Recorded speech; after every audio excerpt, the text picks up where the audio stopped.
Yo, what's going on, guys? It's Houston Sports Talk back into the video today, and today the New York Knicks have traded for Karl-Anthony Towns. What a surprise. What a shock this was. Late night. And I got to say, probably one of the saddest things about this trade is what did not feel normal. Well, I don't know if I call it sad, but what definitely did not feel normal with this whole trade going on was just hearing silence from Adrian Wojnarowski. That is the only not normal thing of this trade. But a blockbuster. Karl-Anthony Towns is going to the Big Apple, being traded to the New York Knicks. It's crazy that we're seeing the Knicks making all these big trades when, it feels like for 5 years we've been saying the Knicks are going to make these big moves. It started in 2019 when, it was Kyrie and KD going to New York, and, Zion was going to get drafted to New York as well. It was the big rumor then. And then it's been Donovan Mitchell. It's been Karl-Anthony Towns for a while, who's been rumored to go to New York. And now this offseason, the Knicks have traded for Mikal Bridges, an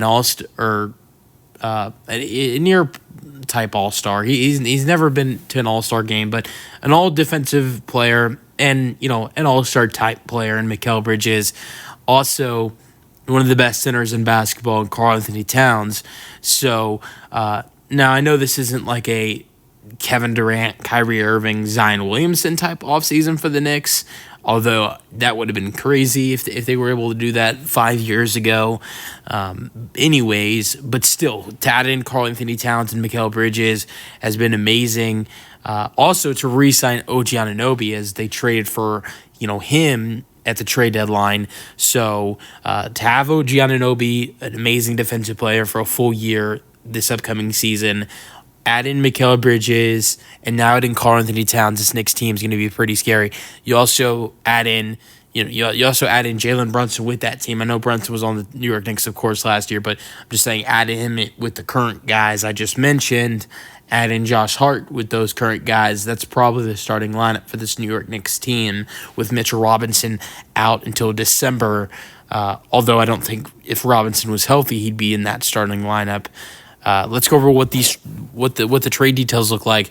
Julius Randle and Dante DiVincenzo are heading to the Minnesota Timberwolves. I know it's kind of 50-50 what I've seen. A lot of people think this is a good trade for the Knicks. A lot of people think this is a bad.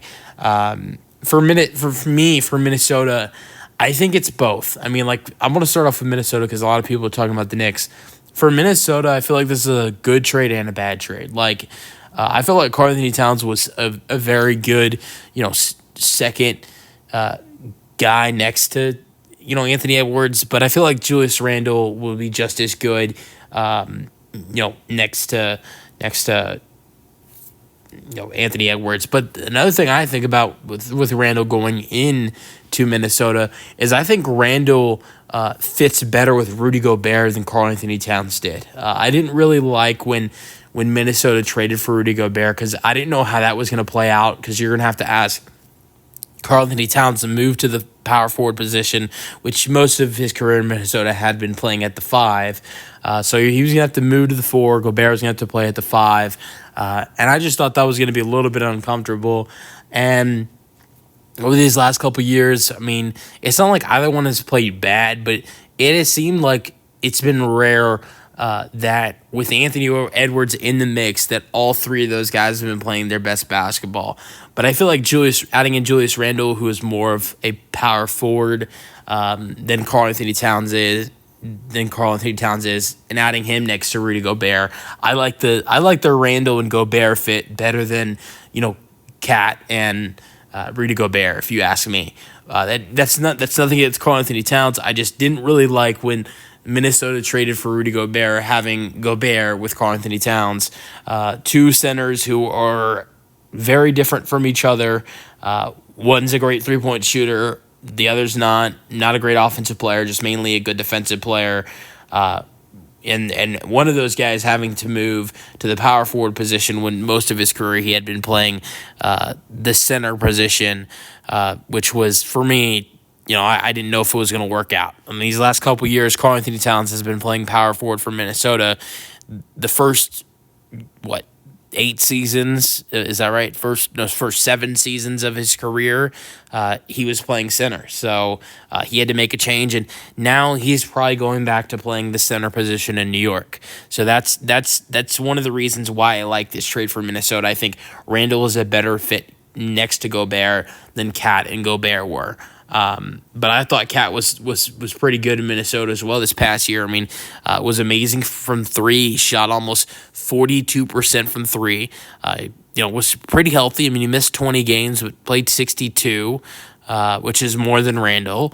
Averaged 22 points per game with 3 assists per game, 8.5 rebounds per game. Had one of the best 3-point percentage amongst centers, shooting almost 42% on over 5 attempts from three. So Cat had a great season. I guess that Minnesota liked the value that they were bringing in Randall. I like Randall. I think he's good as well.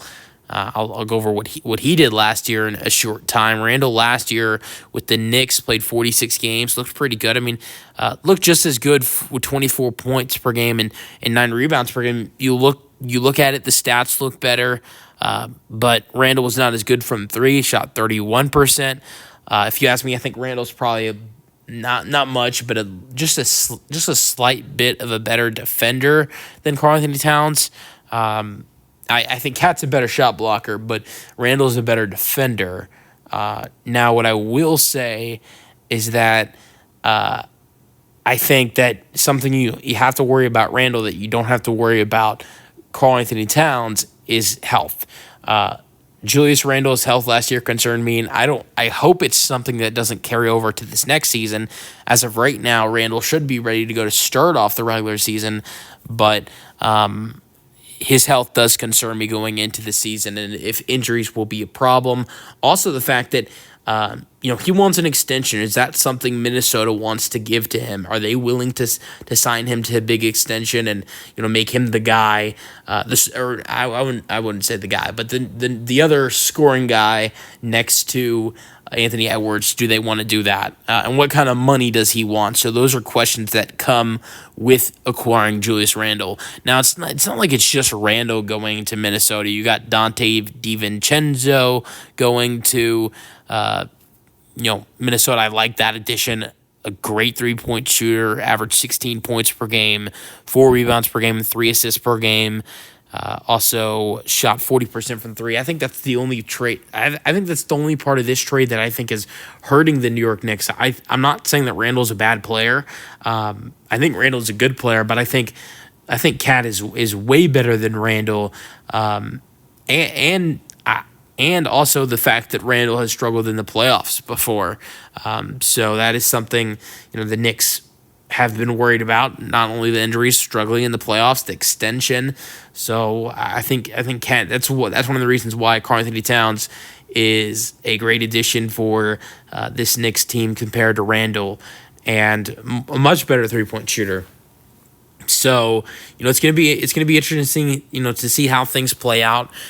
Should also mention that a first round pick is going to Minnesota.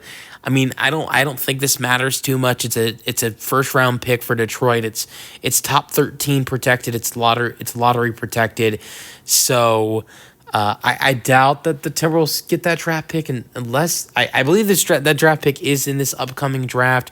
So unless the Pistons turn out to be an amazing team this year, or not an amazing team, but like a playoff type team, I don't like it. They'd have to the Pistons would have to probably be like at least a top 8 seed in the East for that not to be a lottery pick, which is probably not going to happen. I mean, I could see the Pistons, if they take a little bit of a leap, they could be a team that could maybe potentially flirt to be a play-in team, but that's top 10, not top 8.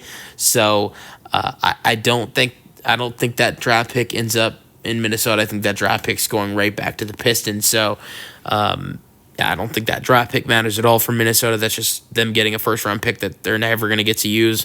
They also get Daquan Jeffries, who also doesn't matter that much. But for Minnesota, I like them bringing in Randle. I think, like I mentioned, I think it's better for them with Rudy Gobert. I like them bringing in Dante DiVincenzo. I think his 3-point him bringing his bring them bringing in his 3-point shooting will be amazing. I just think losing Karl-Anthony Towns definitely does hurt. Now there are things for the Knicks though that I think you look and it hurt. I think it hurts them losing Dante DiVincenzo, and also the fact that we're never going to get to see the four Nova Knicks play together. It was such a big deal when they traded for Bridges because we were going to see Bridges, Hart, Brunson, and Dante. Now Dante's heading to Minnesota. We're not going to see those four get to play together. It's just going to be Mikal, Josh, and Jalen. But still, I like the trade for both teams. I don't think there's a big loser in this deal, but I think if there's a winner, I think it's got to be the New York Knicks. I look at this team this upcoming year. I think there's a lot of talent all over the board in different categories. You got great scoring with Jalen Brunson and Karl-Anthony Towns. You have great shooting all over the place. Mikal Bridges, OG Anunoby, Karl-Anthony Towns. Jalen Brunson's a good shooter. Also, Josh Hart's a pretty solid shooter off the bench at the guard position. You have Cam Payne and Deuce McBride. So one of the reasons why I feel like the Knicks might be a little bit more comfortable trading Dante was just because of the fact that the talent they have at the guard position. There was some talk about Josh Hart maybe having to come off the bench. You also have Deuce off the bench, and he's a great shooter and a very nice young player. And also you got Cam Payne, who I'm not saying he's better than Dante at all, but he's a good shooter as well. And I feel like with the guard depth that they have, that I feel like they were probably comfortable trading him and Randall to land a multiple-time All-Star in Karl-Anthony Towns to pair him with Bridges, Anunoby, and of course Jalen Brunson. Let me know your thoughts on the trade for the New York Knicks and the Minnesota Timberwolves in the comment section, and peace out.